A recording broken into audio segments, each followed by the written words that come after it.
एक बार एक राजा था जो बड़ा ही चिंतित था। उसे अपने दरबार में मंत्री पद के लिए किसी विश्वसनीय और भरोसेमंद आदमी की तलाश थी। तो उसने राज्य में से ही लोगों की तलाश करना शुरू कर दिया, पर काफी वक्त बीत जाने के बाद भी वो किसी निष्कर्ष पर नहीं पहुंच पा रहा था। तभी एक बहुत ही ज्ञानी महात्मा उस राज्य में आए। जब वो राजा से मिले तो राजा ने अपने मन की दुविधा महात्मा को बताई।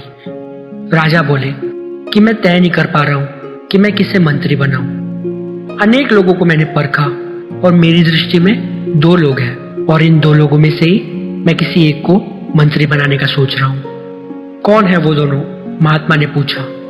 राजा बोले कि एक तो राज परिवार से ही संबंधित है और दूसरा इंसान बाहर का है।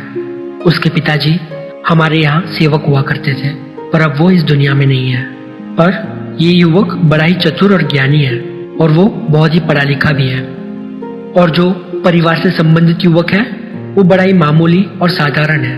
वो ज्यादा पढ़ा लिखा तो नहीं है, पर मैं उसे वर्षों से जानता हूँ। आप किसके पक्ष में हैं? महात्मा ने पूछा। राजा बोले कि मेरे मन में बड़ी दुविधा है।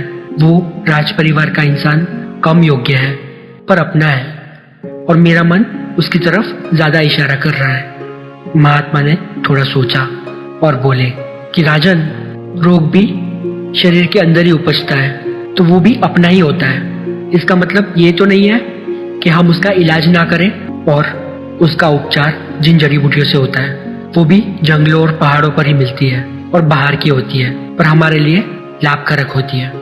बस ये सुनते ही राजा महात्मा का इशारा समझ गए। उसकी आंखें खुल गई और उसने काबिल इंसान को अपना मंत्री बना दिया।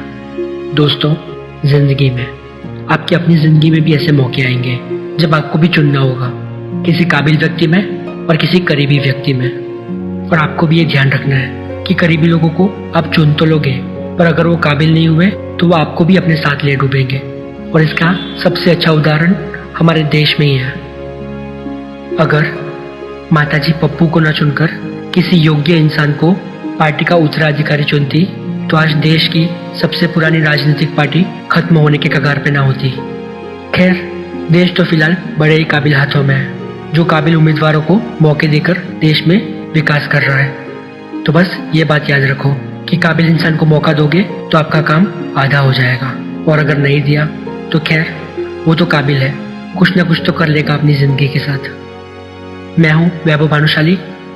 अगर आपको ये वीडियो पसंद आई हो तो वो लाइक वाला बटन दबा दीजिए, और अगर आपने अब तक सब्सक्राइब नहीं किया है तो लाल वाला सब्सक्राइब का बटन भी दबा दीजिए, और उसके पास वाला बेल आइकन भी हिट कर दीजिए, ताकि नई वीडियो की नोटिफिकेशन आपको मिलती रहे। मैं मिलूंगा आपसे अगले वीडियो में, तब तक के लिए जय हिंद।